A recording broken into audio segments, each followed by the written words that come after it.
¿Qué tal? ¿Cómo estáis? Muy buenas horas. Te saluda el docente de literatura Santiago Vitoni y vamos a presentar un tema básico para que puedas entender literatura.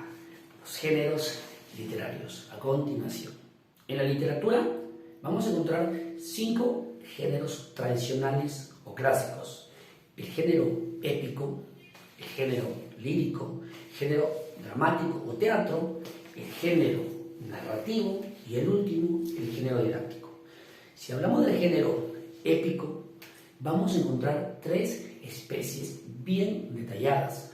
Tenemos, por ejemplo, la epopeya, cuya temática van a ser guerras antiguas entre pueblos, aparece el guerrero y se trataba de conquistar uno contra el otro. Ejemplos de epopeya tenemos obras clásicas, Ilíada, Odisea y Eneida, pero también tenemos una temática religiosa, por ejemplo, la Divina Comedia.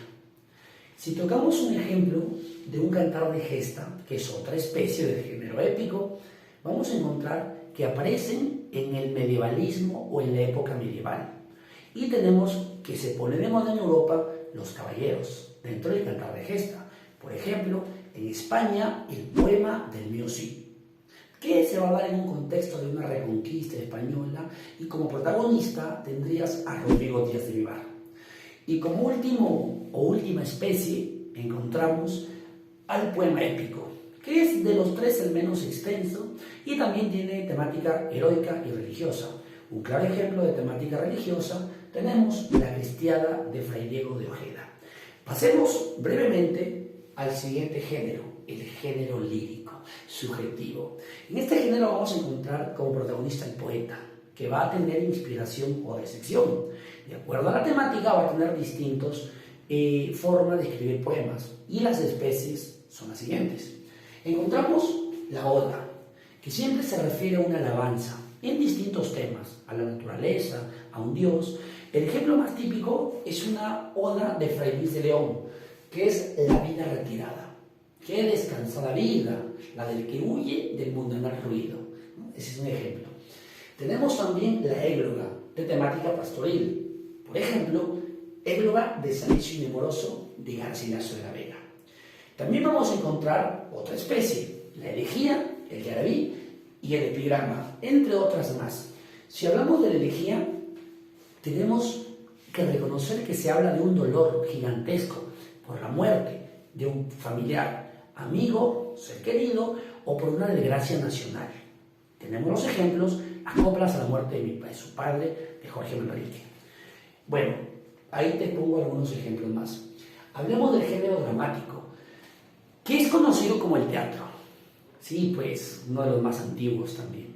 Vamos a encontrar 3 especies mayores, muy reconocidas: la tragedia, la comedia y el drama. Dentro de la tragedia, o entre la tragedia y la comedia, vamos a tener que son opuestas. La tragedia siempre tiene que tener un final fatal, funesto, fatídico, trágico, pero no siempre muere el protagonista. Tengo el ejemplo de Edipo Rey. Edipo no muere en Edipo Rey, que es la obra trágica de Sófocles. Se pincha los ojos y sale desterrado de Tebas.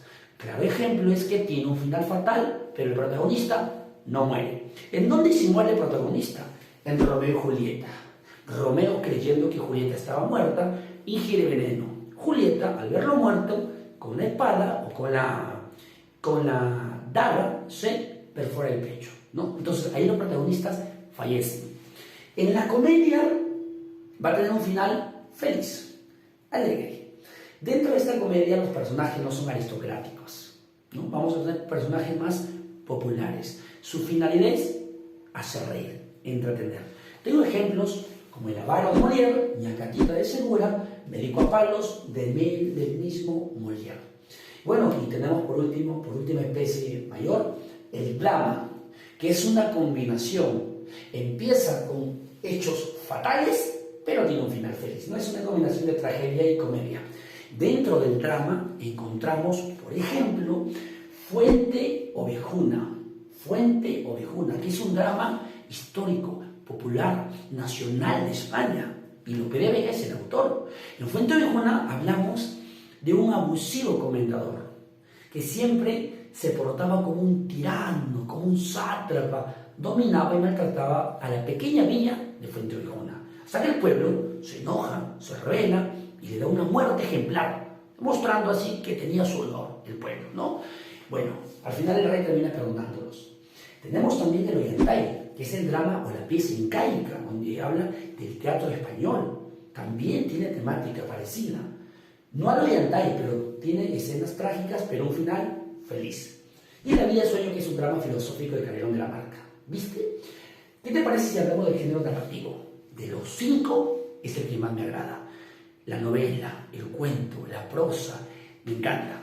Dentro de este género narrativo podemos mencionarte la novela, el cuento, leyenda, mito, tradiciones. Si hablamos del cuento, tú tienes que entender algo. El cuento es una narración corta. Por más que sea un cuento extenso, son cortos, todos, comparándose con la novela. Dentro de los cuentos más conocidos, te invito a leer El gato negro, Paco Yunque, de César Vallejo, El caballero carnero, de Valdelomar, entre otros cuentos más. ¿Cuál es la diferencia más notable entre el cuento y la novela? Bueno, que la novela tiene una narración extensa y el cuento no. ¿Sí? Luego van a compartir algunas similitudes. Dentro de la novela tenemos temáticas distintas: novela psicológica, novela caballeresca, novela experimental, novela romántica, pero todas las novelas son extensas, ¿sí? A pesar que las novelas cortas siguen siendo extensas comparándolas con los cuentos. Te pongo como ejemplo Los Miserables de Víctor Hugo, donde aparece Jean Valjean. Crimen y Castigo de Dostoyevsky con su personaje Rodia Raskolnikov. Los ríos profundos de José María Arguedas y Ernesto. ¿Sí? Entre la leyenda y el mito hay una diferencia. Las leyendas tienen hechos históricos más fantasía. Los mitos, fantasía completamente, pero sirven para contar historias de cómo surgen estos imperios. Y por último, hablemos del género didáctico. ¿Para qué sirve? Para enseñar. Como el género didáctico tú puedes enseñar. Sus especies, la fábula, que tiene una moraleja. Toda fábula tiene un mensaje. Si tú cometes este error, te va a suceder el otro. ¿Sí? No dejes lo viejo por lo nuevo. Enseñanza, moraleja. Tienes también ejemplos como El asno cornudo de Mariano Melgar. Y bueno, Esopo, que es el gran escritor de fábulas. El ensayo, como otra especie de género didáctico, va sobre todo a tener una investigación. Y luego de que haces una investigación de un tema concreto, lo vas a mostrar. Por ejemplo, los ensayos de Mariátegui me parecen muy buenos. Y en la última especie de este género tenemos la carta, la epístola o la misiva, que sirven para informar un tema común o también tu verso, tu amor. Ejemplo, cartas a Silvia. En la carta a Silvia Melgar declara todo su amor en todos los versos que lo contienen. O también carta de Amarilis a Abelardo. Carta de Amarilis para Abelardo, que es epístola a Abelardo. ¿Sí? Si te ha gustado este tráiler, este resumen del primer tema de la literatura, te invito a que puedas dejar tu like, que actives la campanita y que puedas difundir este video para seguir subiendo más contenido de la literatura. Que tengas muy buenas horas.